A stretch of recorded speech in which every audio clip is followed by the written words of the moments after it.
Welcome. You are joining Epic Sketch Time. Epic Sketch Time is an online drawing group. We've been going strong for the last 6 or 7 years. We started off as a Google Hangout thing. Some of you might remember Google Hangout. Went really strong through the pandemic, but we are consistently once a week getting on the line, painting with each other, drawing with each other, and basically chit-chatting, sharing art techniques along the way, both digital and traditional.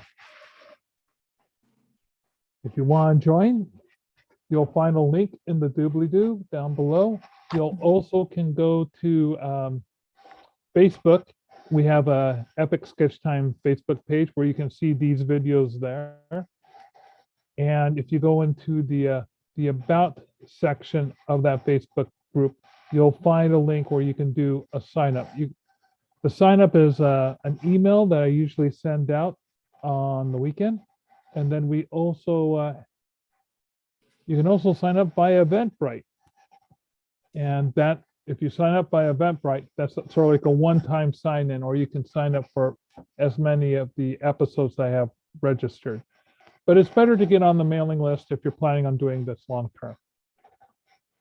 So again, my name is Mark Monlux. I live in Tacoma, Washington. I've been a freelance illustrator since 1985.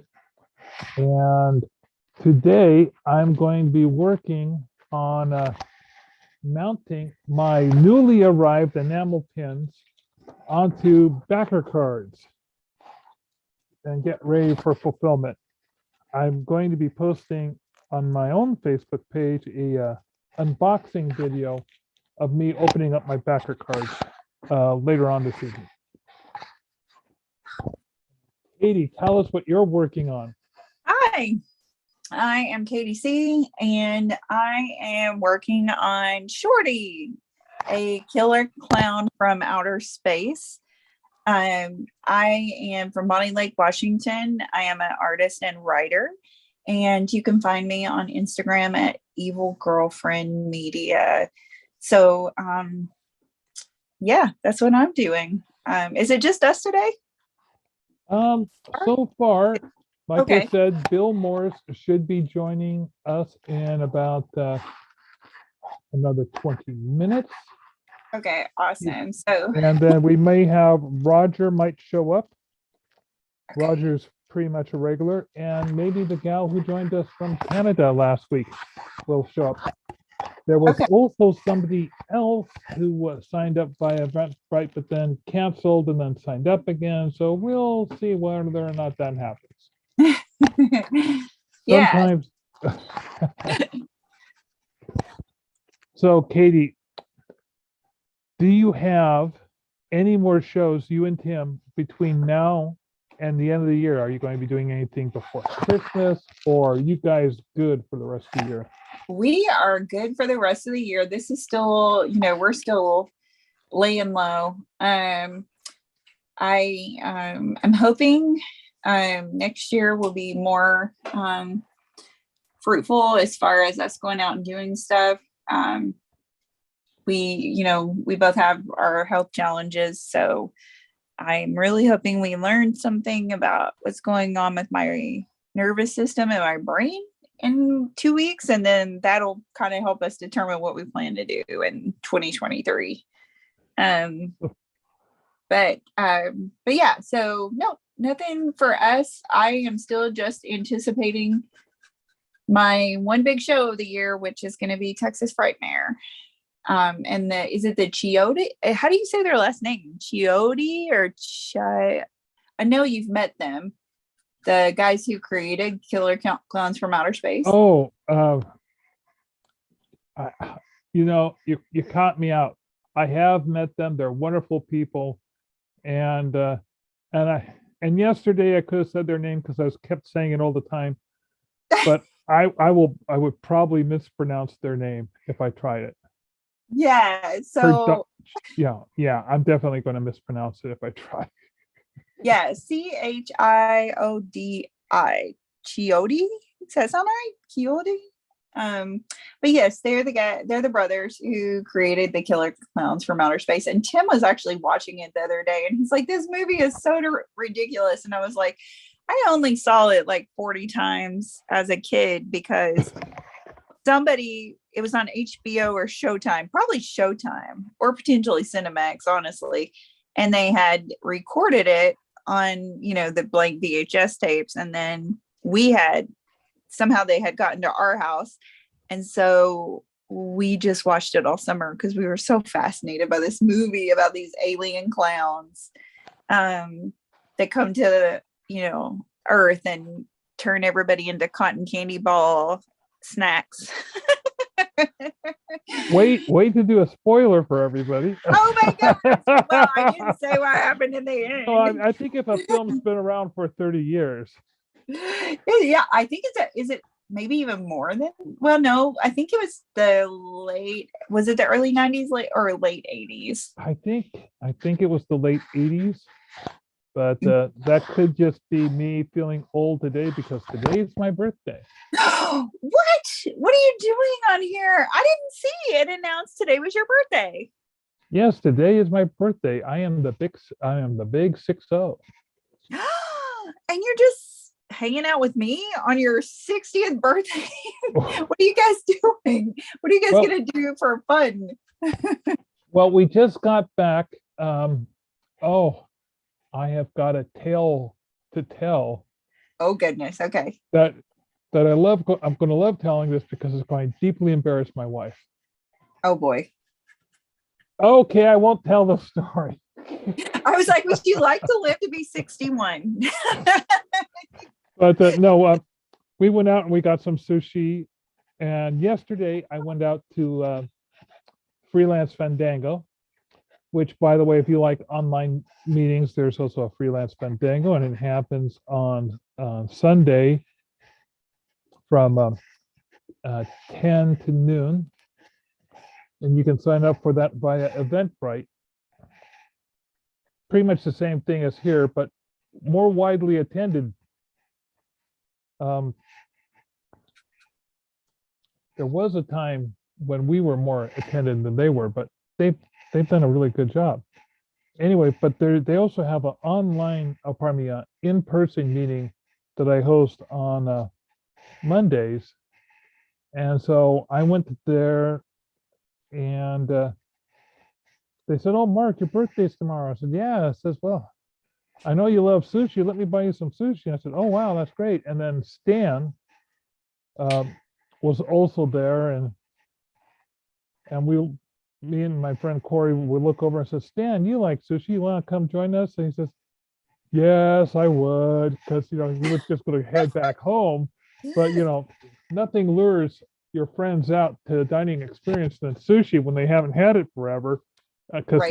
he hadn't had sushi since for almost a year. Wow. Okay.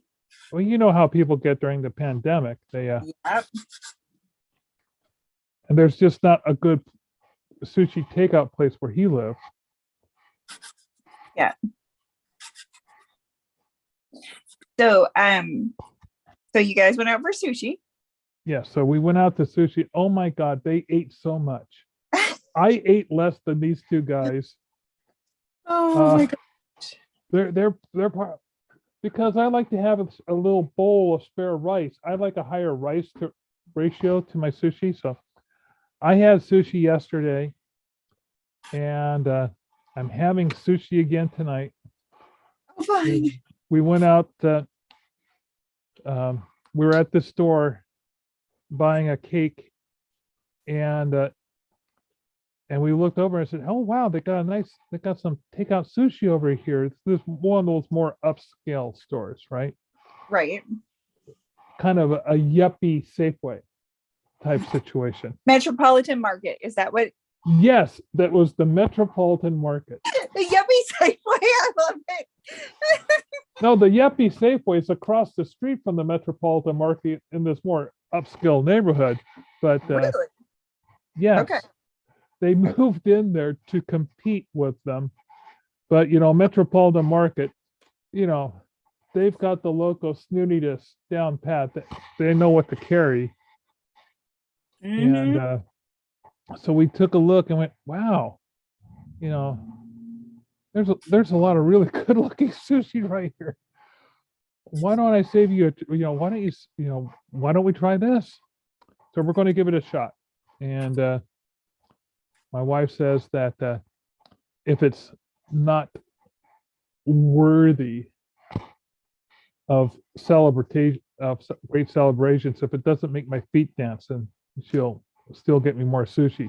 So if I pretend that I don't like it, You get more. Yeah.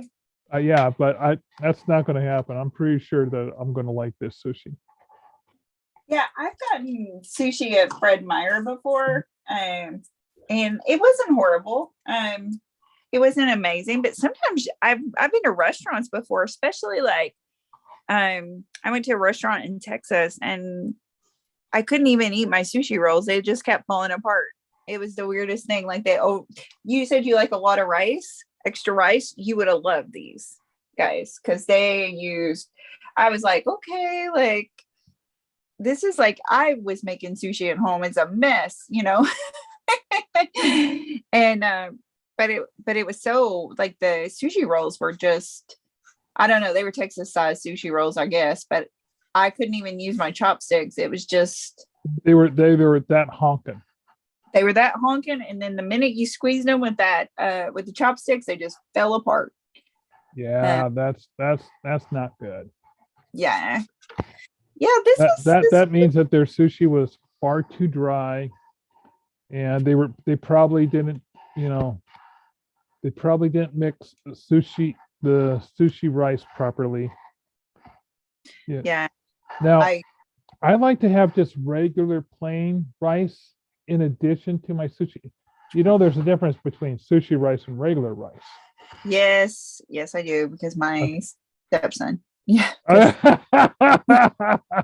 Okay. he's a rice connoisseur. Um, I think I told you my Tim's first wife is Japanese. And I so yeah, I wasn't sure if I had told you that before. no, for some reason that little fact, I did not know that little fact. Yeah, so my stepkids are half Japanese. So they especially my stepdaughter, she is way more into her Japanese heritage. Nicholas, his only rice, he likes, is it called flikake? He likes rice, he likes sugar in his eggs. He has a sugar omelet every night with rice, with flikake on his rice, and usually chicken nuggets. But they, so we had so many pairs of chopsticks. It was like, oh my god, there are chopsticks everywhere. But yeah, so yeah, we've my stepdaughter goes to, is it Donna, there's a celebration in Seattle every year. Yes, Dunbury. Yeah, and she would wear her traditional dress and fix her hair and just look at just absolutely beautiful. But yeah, they would go with their mom, and they go to the Buddhist temple sometimes down in Auburn, or is it Sumner, wherever the Buddhist temple is down there. Yeah, so but yeah, so I know and Tim still, his ex-wife taught him some really good recipes, so sometimes he'll cook too for us Japanese food. But I feel like you probably actually embrace Japanese culture even more than more than them, because I see the stuff you post on Facebook and stuff, and like the food you and your wife like to eat and everything. My wife has really fallen in love with Japanese food and making Japanese food, but she loves cooking. My wife's a delicious cook all the way across the board. And so, yeah, look, yesterday I was at the Nice of Pythians and I was having a nice, ham dinner. One of the few things my wife doesn't cook is ham. She can't stand ham or bacon. The smell just, makes her queasy. Oh But no. but so it's nice to get ham every now and then. It's a special treat, but the rest of the stuff, the sides didn't really, nothing really compared to the stuff that my wife delivers at home. I was kind of going, well, this is nice and all, but boy, I'm spoiled. Yeah. Like my wife probably tomorrow will probably make some salmon. Now, when I first met her, I was the one that always cooked the salmon, but now she has surpassed my salmon cooking skills. She's Yeah, phenomenal. this tells you, so Pacific Northwest, we're having salmon tonight. Oh. We found that to do salmon steaks, if you do them in the air fryer, it comes out perfect in an air fryer. Really? Yes, absolutely perfect. And most Japanese ovens are very small. You can't even fit a chicken in there, but they've got a broiling feature that's specifically for cooking fillets of fish and fish steaks. Oh. And so the air fryer is perfect for that. What she does is she marinates them in miso and then just puts that on. And oh my God, it's beyond succulent. And she also does this thing where she does seared tuna. We had that one time at a restaurant and she says, oh man, I gotta master this. So she got herself a raised grill frying pan, cast iron grilled frying pan that's got these little ridges on it. And she'll sear it just like 20 seconds, lift it, flip it, sear it 20 seconds, lift it, flip it, so that it gets a thin crosshatch sear on the top, a thin crosshatch sear on the bottom, and it's raw in the middle. And oh my God, it's delicious. Oh, that is. Wow. Oh, isn't that mouth-watering? Yes. I mean, I feel pretty lucky. Tim is the one that likes to cook, so I've never even had to worry about it once we got together. Like, I know how to cook. But he's like the person who takes it very seriously and, like, oh my gosh, handle this way. You need to do this with this. And I'm like, yeah, whatever. Okay. I mean, I, was taught to cook as like, the adult, like the oldest, like it was one of my chores. So it's like, I know how to do it and I understand the concepts and I know recipes and I'm not a complete idiot, but it's not something that like I ever set out to be like, oh, I want to be an accomplished cook. Like that's just not something that, I ever thought in my brain that was necessary for, my life or survival. But he is definitely a good cook. I am actually using my Posca acrylic markers on this and it's working really well. Yeah, I'm surprised. I thought I would test it because this is kind of like my test person. But yeah, the Poscas are working not too shabby here. That's wild. I was like, well, I'll give it a try because you got that nice even pressure of the marker as it's going over the velvet or velour, and lo and behold, here we go. Isn't that cool? Yeah, he has this like weird pink, pinkish gray thing going on with his eye, around his eyes, that I noticed in some photos. So I was like, I don't want to overemphasize it, but it is really obvious, like because he has the weird deep set eyes. Yes. When I was making my killer clowns from outer space enamel pen, which you can buy at my store for $15, just plugging that there. Of course, go ahead.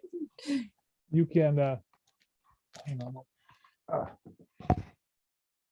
as Perfect being a way little to addition. celebrate birthday. Buy a crown pin. I was noticing that, yeah, the colors of those clowns, the coloring's really intricate. Yeah. It's not just 1, 2, or 3, face paint colors there.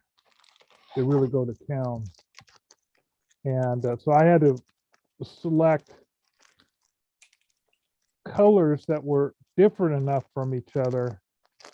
Like there was a couple reds and a couple pinks, but I had to change them enough away from the original color so that they could stand out and people would look at the enamel pin and say, oh yeah, those are different colors. Yeah. Because I'll show you one pin in a moment Okay. that I've done. Let's see. This is, oh, by the way, all my pins arrived from the series I was doing. Yeah. And I'm sure Bill will want to see them. So I'm going to hold off and really show all of them when Bill shows up. But I can show you this guy. And I don't know if it's going to show up in the video. And in person, you really can't tell. Next time I do these, I'm going to have to adjust the colors a little bit. But here's also, it's very dark in here. But here is my little guy. And there's actually 4 different types of red. Only the darkest is really showing up. But yeah, there's 4 different types of red. And I really think I need to go in. Wow. And those look good. Change. And these are so huge. They're pretty. When I did the killer clowns was, really tall. Where do I have a killer clown pin? I got one around here somewhere. Okay. So my killer clown pin is 2 inches tall. But it's a really narrow design, I mean, especially with that little poof of hair on the top. Right. So this is the most tall and narrow of them, and it's absolutely huge because of the claws coming up on either side. And all the others are just monstrous in size. They're just huge. Like this is one of the biggest. And that's a full 2 inches tall, and it's nearly like that 1.5 inches wide.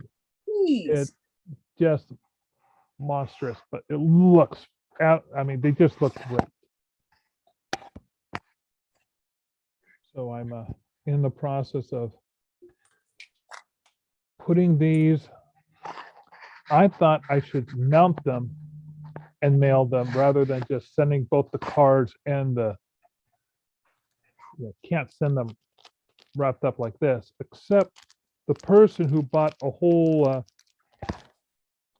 So one of the levels of rewards was to do. You would tell me which pin that you wanted me to design, and I would design one. So I did that for It Came From Outer Space. Oh, fun. And I'm really happy because they asked me to change the color on it, and I did. And their idea on the color was spot on. It just came out really well. And I think when I'm sending them to them, I'll keep them in 10 different bags and send one assembled so that they'll know how to assemble it. Right. But you'll just make it they'll get less scratched up that way. Not that you can really scratch these things up.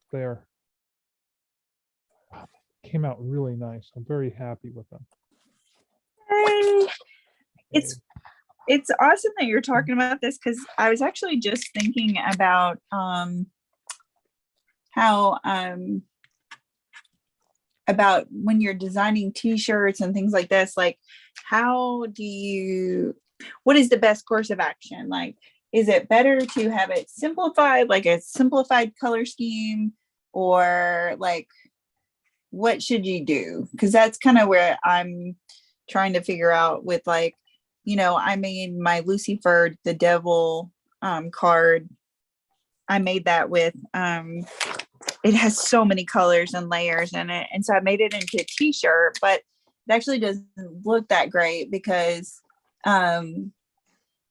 it I don't know, it just I almost feel like there's too much color. Like it makes it not easy to make it into a t-shirt. So like I was looking online and I was looking at different t-shirts and I was like, oh, some of the most interesting t-shirts are very simple. Like they have a very simple color scheme pattern.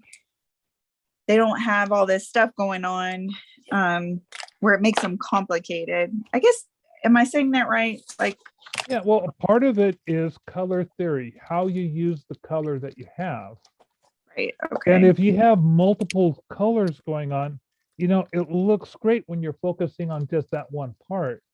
But as a composition, as a whole, sometimes those colors, when seen as a distance, like say 4 feet away, so there's a different type of technique that's used.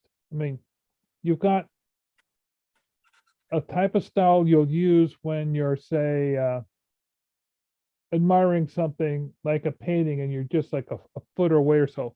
But when you're talking with somebody in the shirt, you're looking usually about 3 or 4 feet away. And when you're looking at a movie poster or something, you're even farther away. And when you're doing something like a billboard, you're even farther away than that. Right. So you'll notice that billboards, when you get up really close to them, they're huge areas of flat fill colors or just mild gradations. And you're wondering, look at all this empty space. But, those things are designed to be looked at from 2 blocks away. Right. Okay. So, yes, I would say that there's definitely some designs really work for t-shirts, especially if you simplify the design down, both in the layout and in the color. Okay. And if you're doing something like, say, a poster, that's a good way of going about it too. Now, are you thinking about doing shirts, or because I would advise you against doing shirts, man? No. I'm thinking about shirts for I'm thinking about just in general, my prints, like making it easier when we do. So like if I wanted to do prints of the Obey, that's going to be a custom print I have to get from a printer. I've been historically we have a really nice photo printer and that's what I've been printing my prints on. But if I wanted to do something that was a rectangle, I would want to get a better quality print. And so I was just thinking about okay, when you're using a printer, how many colors do you want? How many layers? How complex do you want it? Well, you're also talking about a traditional silkscreen t-shirt. Yes, probably. Okay. And in which case you're thinking the number of color runs or pulls that you would have. But there are other silkscreen t-shirts that here in Tacoma, there's a place called Custom Shirt Shop, also known as Post-Industrial Press. Okay. Basically, a guy named Skip Jensen was running this company called Post-Industrial Press, and he bought out Custom Shirt Shop and basically became like one of the largest t-shirt silk screeners around, and certainly superb in Tacoma. Okay. And he's got a variety of machines that do a variety of different things, and he also has a variety of different techniques. He has no problem doing CMYK.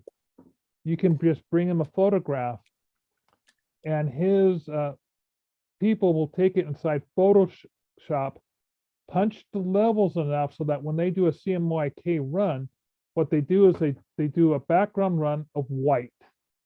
Okay. And then they do cyan, magenta, yellow, and black over the top of it. Usually starting with the bright, you usually start with yellow, then you usually do cyan, and then I think it's magenta, and then you do the black over the top. Now, one of the reasons they can do that is because their registration is so tight, and the way they get that type registration is that they don't just have the t-shirt tension blocked onto a pad. Some t-shirts are, you know, if you're doing a one pull t-shirt, that's easy enough. You just put it down, put the lock on it, and do a run on it with your hands.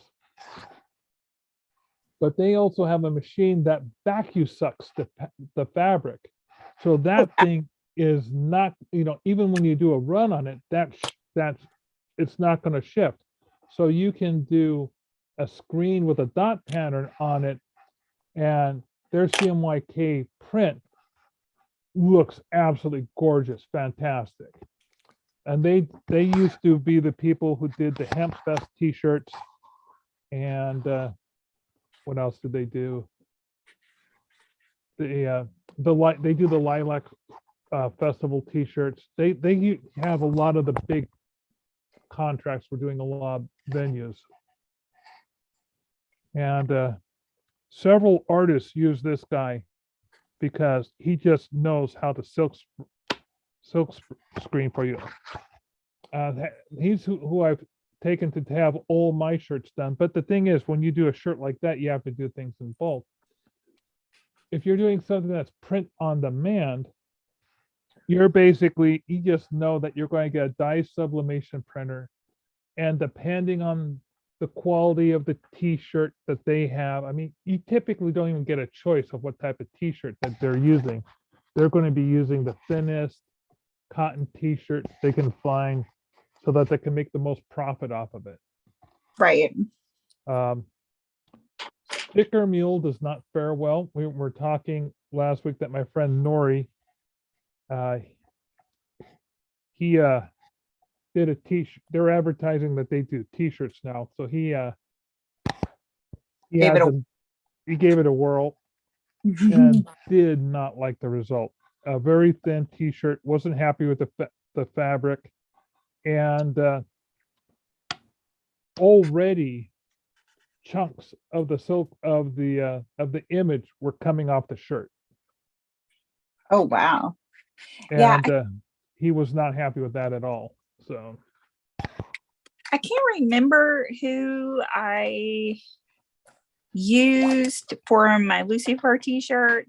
It actually looks it doesn't look horrible, but and it's not peeling yet. But it's just it look, and it could just be the art. Like maybe I'm just an amateur artist. I don't know. no, You know. the odds are it can really be, if you're doing a print on demand t-shirt and you're only doing a limited run, it's going to be done dye sublimation, and it's not the best way to have a t-shirt done.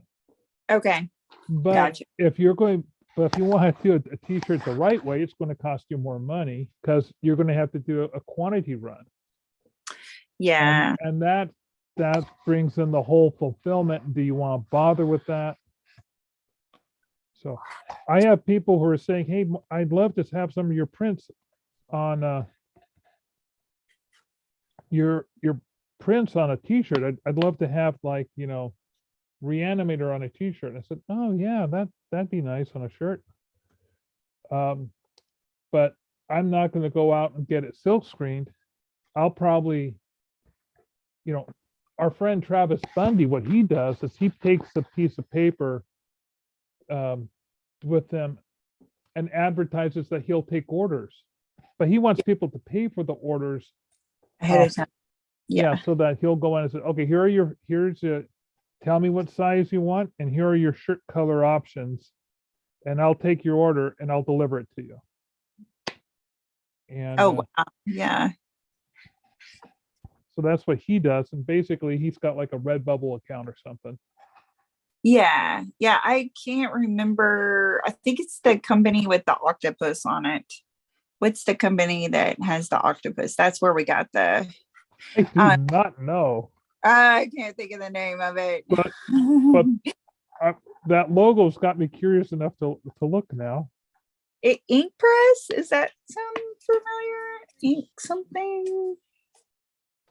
I'd have to actually do an internet search. One of those. I'm going to hold up one of my pins here. This right. is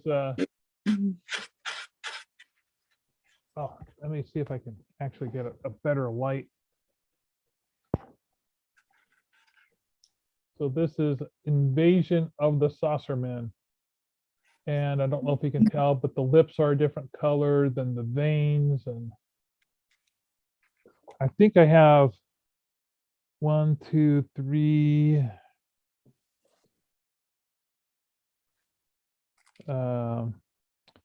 Yeah, 4. I have 4 greens, 1 yellow, and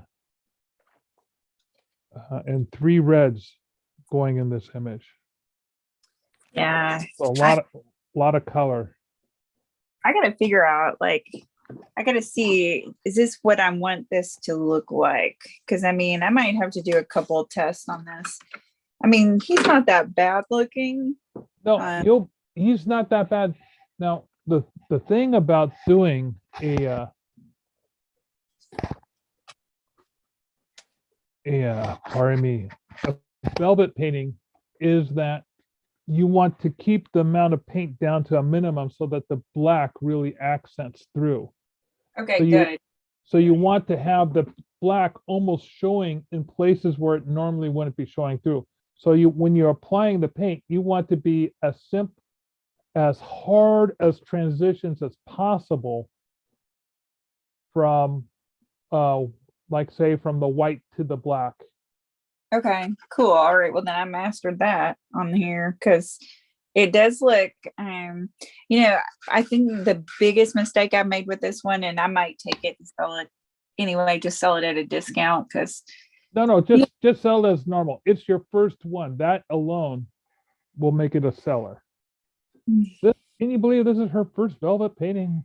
Yeah, I mean, there's some, I wondered about oil, but I thought oil might just be too much. Like that might just end up being a big mess. So I was like, I'll stay with that. What did the tutorial say? It said use a heavy acrylic. Yeah. And make sure you use a dry brush. Yes. So those were the big things. And that's where you see kind of the smudging and unevenness is because my brush was wet. But I think giving it some highlights, especially using the polkas, that was good. I mean, he looks a little bit like Shorty, but the biggest thing that I see that where I made a mistake on him is that Shorty's forehead and the top of his head is much longer than that. He's kind of got that big old egghead thing going on. So, but other than that, I mean, I feel like he's looking pretty decent. I was able to recognize him right off the bat. Okay, cool. The fact that he's a clown painting, the fact that he's Shorty, and the fact that it's on velvet. Oh, yeah, someone's going to spend $100 and buy that right off the bat. But let's hope, because the way this economy is going, I don't know if we're going to be able to afford to buy our plane tickets. It's like, oh my gosh, that's a big worry too with entertainment, right? Because art and entertainment is one of the things that people shortchange when they get stressed about money, which they shouldn't, because you need art to enjoy life, right? Am I right? Well, I have a friend who he was missing. He loves going to the movies, and while he's trying to save money here and there, changing his phone plans. And I told him, don't change your phone plan. You're just going to have to move it back because you're going to get poor quality and you're interviewing people on the phone. And so he ended up changing his phone plan back because he was just having crappy quality. Right. But he's trimming wherever he can. He's saying, okay, I'm going to have to dump a bunch of my subscription services and just go with, the ones that I'm getting for free from package deals, what have you. Yeah. And, hang on, I'm going to kill this light behind me so that my light, I'm probably old blacklit because of this.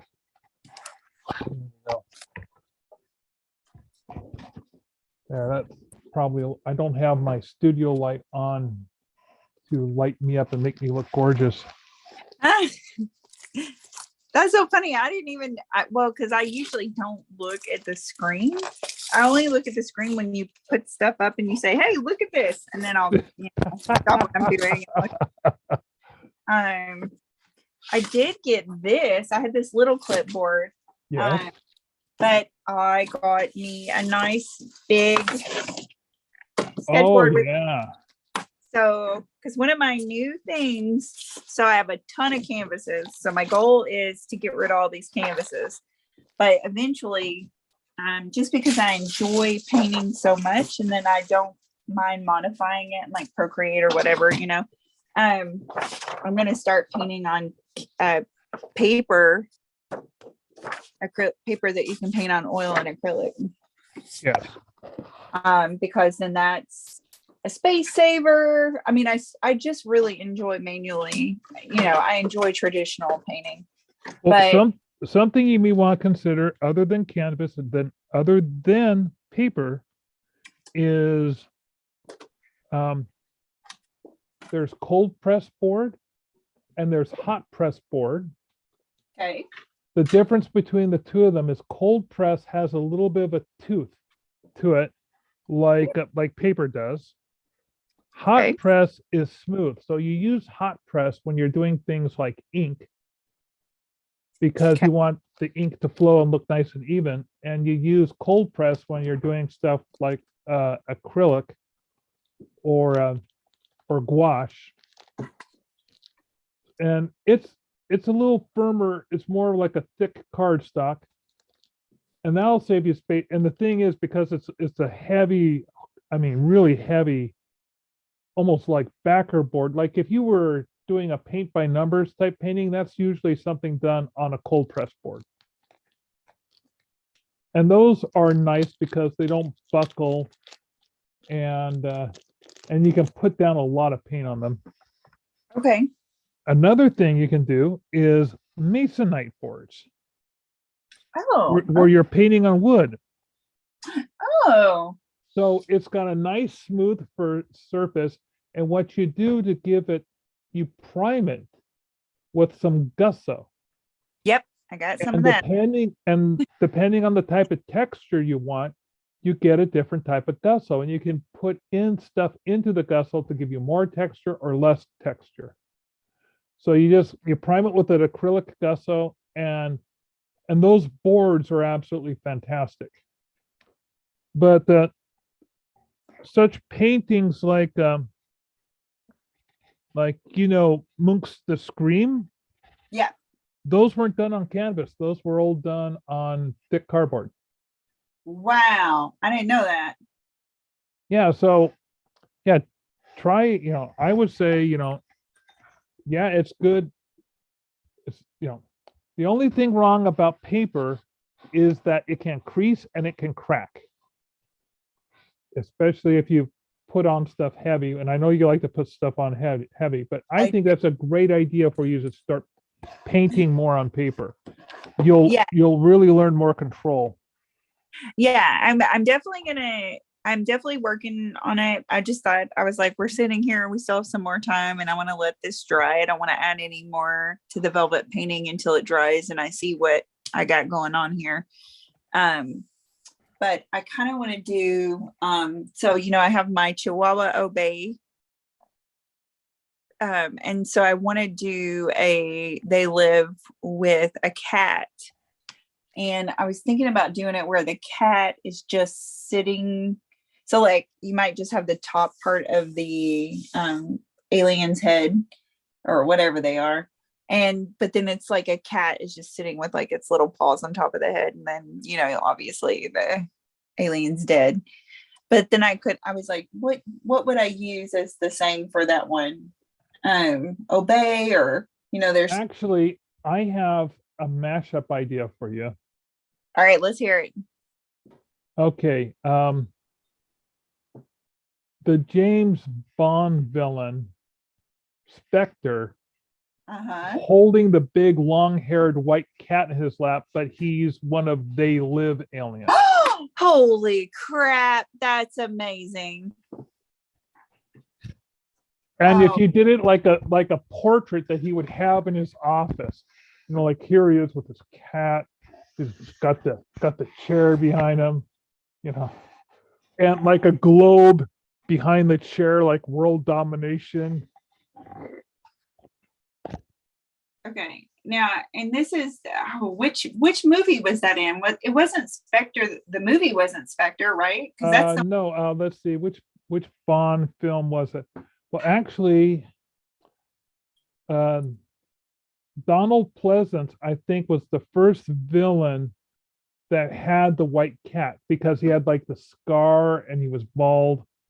It was one of the first Bond films. It wasn't Doctor No. I think it was From Russia with Love. But there's always that Spectre guy was also in what's the one with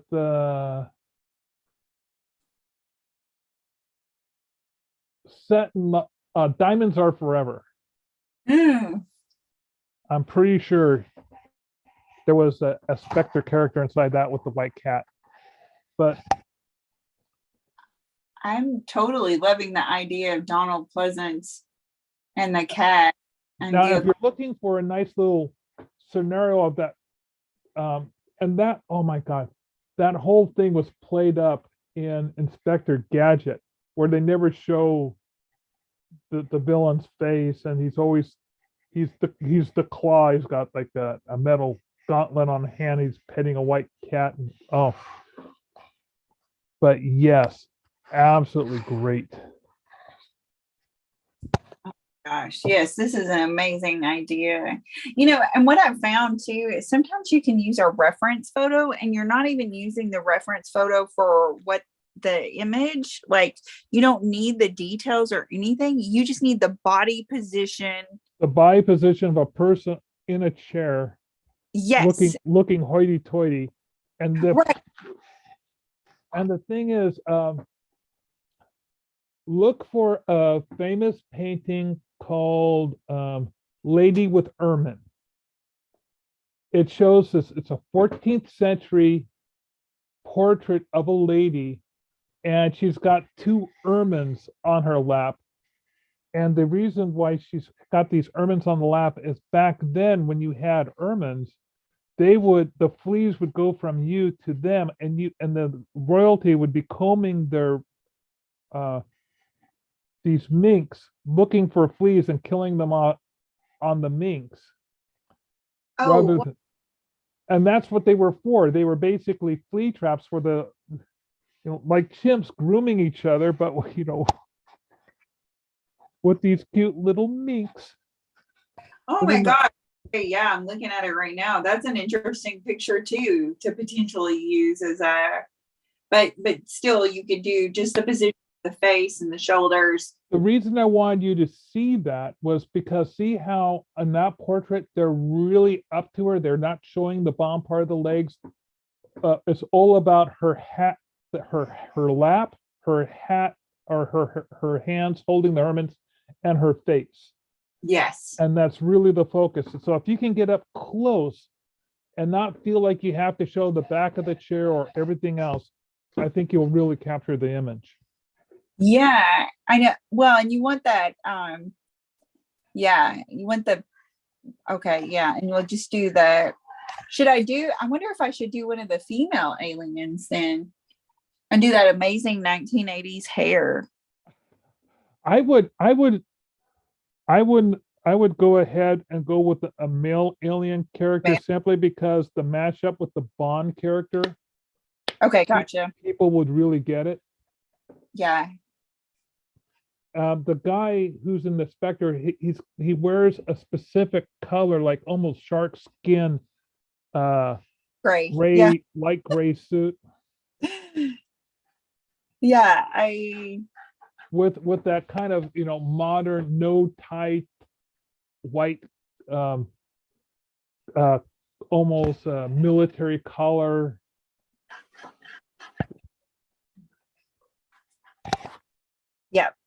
Yeah, and I just realized when it took me a minute, but then I realized the character that's all based off of is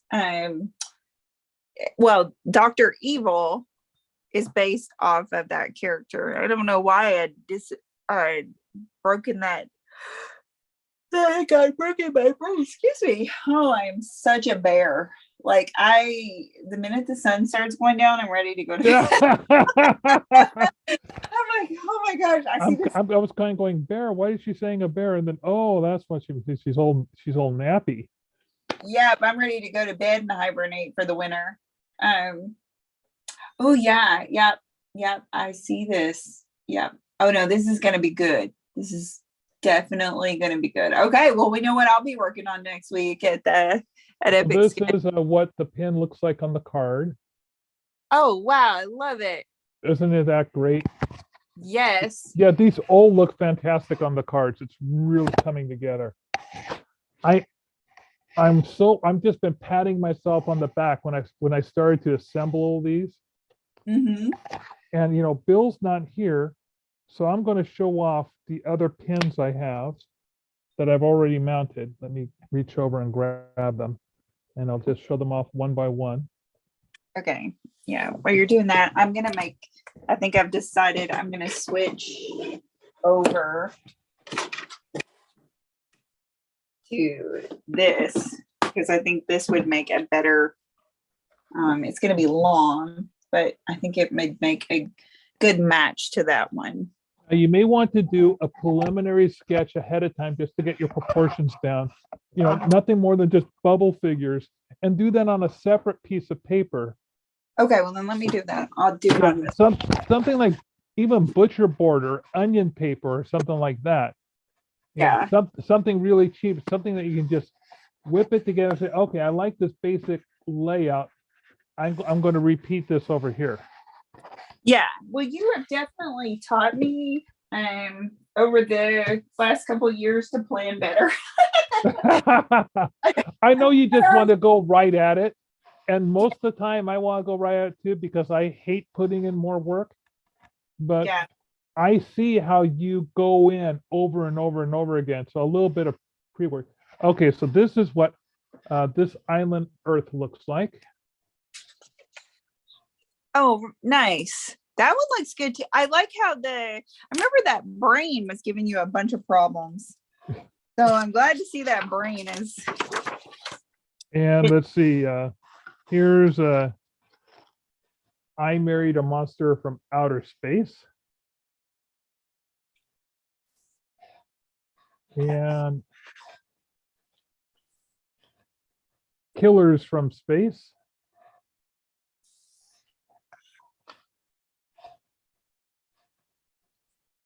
And Earth versus the Flying Saucers. Now, if you'll notice, there's a little of a green tint to the flying saucer. That is because it glows in the dark. And it's very vibrant. You just put it underneath the lights for a little while, and then that sucker will glow.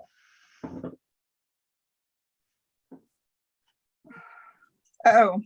I'm so happy with those. Tim, can you? Yeah. One of our dogs is voicing her unhappiness. Oh, poor thing. Usually that means I have to go potty. So you either come down now and let me out, or consequences. It's like, or face the consequences. I don't care. Whichever you want to do. It's up to you. You want a messy downstairs area? That's fine. Well, you've got little dogs. I had a great day, and boy, let me tell you, there's a reason I kept my dog on a food schedule, because I wanted to know just when he needed to go during the day, because that's something you don't want to deal with. Yeah. The one that was just barking, she weighs 65 pounds. So we have the 65-pound dog, which is, she is a chow and golden. Oh, yeah. Yeah, golden retriever mix. And then we have the 3 little dogs. So we have that little white one that's the terror. And then we have the 2 girls who are probably also terrors, but secretly when mom and dad aren't looking, which I think is what's happening right now. He's like, Tim just went down and he says that the girls are probably harassing Haley. Oh. And that's what the problem is. So what kind of cat? Do you think I should use the Bond cat, the white Persian? Yes, the white Persian is what I definitely would go with. Yeah, no, this is great. I've been doing, we're almost out of time, but I've been doing some personal journaling. Some journal. You have nice. Yeah. I'm not gonna show everything, but I've been working with, believe it or not, I've been working with a coach on just some stuff. And so I was doing some journaling. So like we did one where it was just like she did some meditation. We were talking about higher self and all that stuff. And so she's like, what do you see yourself as? And, you know, I have this side of me that's very practical. I work in the sciences as a nurse. But then there's this other part of me that's just this person that has all these crazy ideas of, you know, visions of images to paint and do and things to do and write and create and just constantly. She's like, what does that look like to you? And who would you be? So like, this really doesn't look anything like me, but I did try to make it off a portrait and have the rounder cheeks and the sharp chin because I know, and brown eyes, and those, and my friend said, you have amazing eyebrows. So that's how she knew it was me. But so, yeah, so I just had a vision of how I see myself in the future is spreading my wings to fly and be more of a full-time creative as I get closer to retirement. So, which is weird because I'm retiring in 2 years and 10 months. Yeah, it's just interesting. And I kind of helped me realize too that, you know, I am more of a folk cartoony artist, and that's okay. Like, that's fine. That's my expression, you know, and just like, you know, sometimes we let negative things that people say about us, like, make us, you know, we don't mean to, but we carry it with us. And so I did a really interesting drawing with like some of the things that negative things that, you know, you don't mean to carry with you. You just I love all the lettering in there. Yeah. And one time someone called me a pig and I didn't, because I used to be really overweight. And so they called me a fat pig, and I was doing meditation and I realized that there's this little pig girl that's living inside of me. And so I drew her. And so, yeah, it's been a really fun ride. Like when I was telling Tim, I was like, yeah, I want to do this, like, you know, spiritual coaching thing. And he's like, okay, you know, do whatever you're going to do. Cause you know, he's never going to, try to stop me from, you know, growing as a person. So it's been really fun. And you know, cause you know how this is. Sometimes you spend so much time, especially when you're doing fan art a lot, or you're doing art to try to sell, you know, you're always trying to create an expression of yourself, through that. But sometimes doing something that's original from your own imagination can be more difficult than anything, in my opinion, because you have to pull that reference out of your own creativity and your own mind and experience. 9 times out of 10, it's not going to sell worth a damn at a convention, but it's still good to do it. There's definitely pieces of art that are very therapeutic. One of the things I did about 8 years ago was I thought, you know, I'm going to do what I think. I'm going to draw myself as ugly as possible. I'm going to try to draw all my features how I think would look terrible. I'm going to draw myself without a chin. I'm going to make my nose look really round and puggish. I'm going to make it look like I have 2 chins. I'm going to draw, you know, make it look like I'm really stubbly, and then give myself a really goofy expression. And I thought, I'll just make myself look as stupid and as, you know, non-Adonish as possible. And I'm really comfortable with that caricature of myself now. I've used it a number of times. When people say, "Oh, can you send you a self-portrait?" I said, "Oh, I got just the thing," and it looks like it's something out of Mad Magazine. You know, so. I think I've actually seen that, and I actually like it a lot. That caricature you're talking about. Oh, you've seen it. You know exactly what I'm talking about. I think so, and I don't think it looks bad at all. You see, and that just goes to show, what your own opinion of yourself is worth sometimes when people say, "Oh, that looks great." Well, Yeah, you're like, oh, that looks fine. Yeah, no, this cat has to have. I'm gonna have to look up cat's expressions because I feel like the cat has to have like an eyebrow arching or something that makes the cat. You know how like with the little Chihuahua dog. Here's something you should know about cats. Okay. Cats do not, unlike dogs, cats do not have eyebrow muscles. Oh, really? Yes. So when a cat has its face is ununiform, it's distorted because it's stretching its face sideways, and one eye is more close than the other. That's not because it's got an eyebrow. That's why many cats look inscrutable, is because they don't have any eyebrows. So what you're dealing with is the matter of how wide their eyes are open. Gotcha. And where their gaze is in that. I mean, whether or not, a cat can be, have its head slightly back and its eyes wider open and have a surprised look about it, but that's not because its eyebrows aren't. That's just because its eyes are wider and because of the way the head is positioned.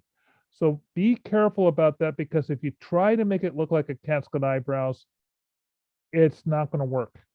Okay, so it's more about slanting the eyes. Yeah, it's all about the size of the eye and the position of the lids. Okay, gotcha. And then also remember the iris, the contraction or the expansion of it. A cat's eyes will expand out if it's focusing more. Okay. Because it's trying to let in more light. Okay. Yes. So if a cat wants to look inscrutable, its eyes will be narrow and they'll be half hooded and the head will be pushed back a little bit.